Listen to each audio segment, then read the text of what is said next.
Hello et bienvenue à Tournai. Aujourd'hui avec Marie-Lise, on vous emmène découvrir cette belle ville et le musée des Beaux-Arts. Et cette fois, on n'est pas seul. Quelques membres de la communauté nous accompagnent.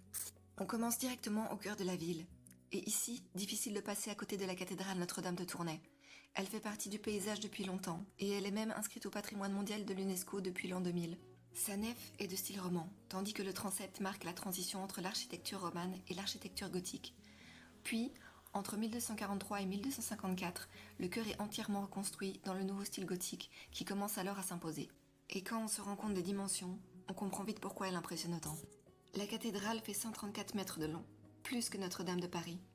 Le transept, lui, s'étend sur 67 mètres, et l'un des 5 clochers monte jusqu'à 83 mètres de hauteur.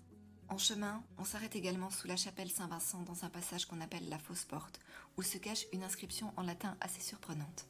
En voici la traduction. « Toi le malpropre qui sent que ton ventre retient des vents, va-t'en loin d'ici, car ce lieu est sacré. Celui dont l'estomac bouillonne, qui presse le fétide éole, qu'il ne se soulage pas ici, car il ne se relèvera pas sans coup de bâton. » Une mise en garde d'époque contre les comportements peu respectueux dans ce lieu sacré. En se dirigeant vers la Grande Place, on peut remarquer un petit détail si on regarde au sol. Des coquilles sont incrustées dans les trottoirs, et elles ne sont pas là par hasard. Tournai, puissante cité épiscopale du comté de Flandre, était un point de passage important pour les pèlerins. La ville servait en quelque sorte de point de ralliement pour ceux qui descendaient du nord de l'Europe en direction de Tours, avant de poursuivre leur route vers Saint-Jacques-de-Compostelle. Après la cathédrale, on continue la balade vers la Grande Place. Et là, on change complètement d'ambiance.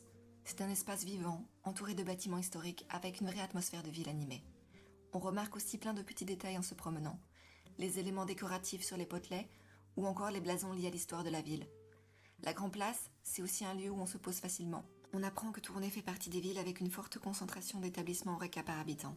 Au centre de la Grande Place, impossible de manquer la statue de Christine de Lalaing. On la découvre les cheveux au vent, revêtue d'une cuirasse et tenant une hache à la main. Une représentation qui traduit toute sa détermination. Un peu plus loin, il y a aussi l'église Saint-Quentin, une église de style roman datant du XIIe siècle.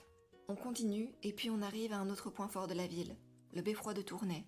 Il s'agit du plus ancien beffroi de Belgique. Avec ses 72 mètres de hauteur, il domine clairement la Grande Place. À l'époque, il avait plusieurs fonctions. Tour de guet, prison, clocher, mais aussi surtout symbole de liberté communale. Il servait à rythmer la vie de la ville, notamment grâce à ses cloches qui annonçaient les événements importants. Aujourd'hui, il reste un vrai repère dans le centre. On se rend ensuite devant un bâtiment assez particulier dans le paysage de la ville.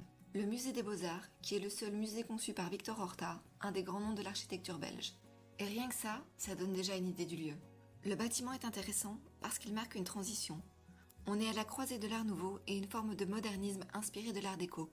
En entrant dans le musée, on se rend vite compte que les collections sont très riches. Ici, on traverse plusieurs siècles d'histoire de l'art. On peut y voir notamment des œuvres de Manet, Monet, Seurat ou encore Van Gogh. Ce qui est assez exceptionnel ici, c'est la présence de 2 œuvres majeures d'Édouard Manet. Ce sont les 2 seules œuvres Manet exposées en Belgique. Il s'agit d'Argenteuil et de Chez le Père Latuile.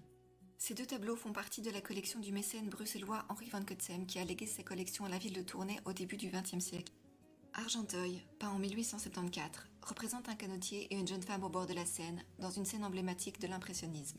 Chez le Père Latuile fut réalisé en 1879 et est lui aussi un des chefs-d'œuvre du musée et fait la fierté de ses collections. En ce moment au musée, il y a aussi l'exposition Cortège qui met en avant sa collection de sculptures, souvent conservées en réserve. Dans l'atrium, les œuvres sont présentées ensemble sans hiérarchie. Des figurines anonymes, des héros, des personnages connus ou oubliés, tout est mélangé dans une même installation. L'idée, c'est de rendre visible ce qui est habituellement invisible. Et le bonus de cette exposition, c'est la dimension sonore.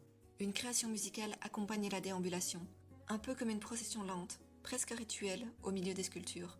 Et après le musée, pour terminer l'après-midi, on part pour une petite pause au bar de l'hôtel Emera qui est climatisé et ouvert au grand public. Et avec la canicule, on va pas vous cacher qu'elle était la bienvenue. Voilà, ce premier épisode de vlog est terminé et on espère que cette balade vous aura donné envie de découvrir Tournai, sous un nouvel angle, entre patrimoine, histoire et culture. À très bientôt pour un rendez-vous en Wallonie-Picarde.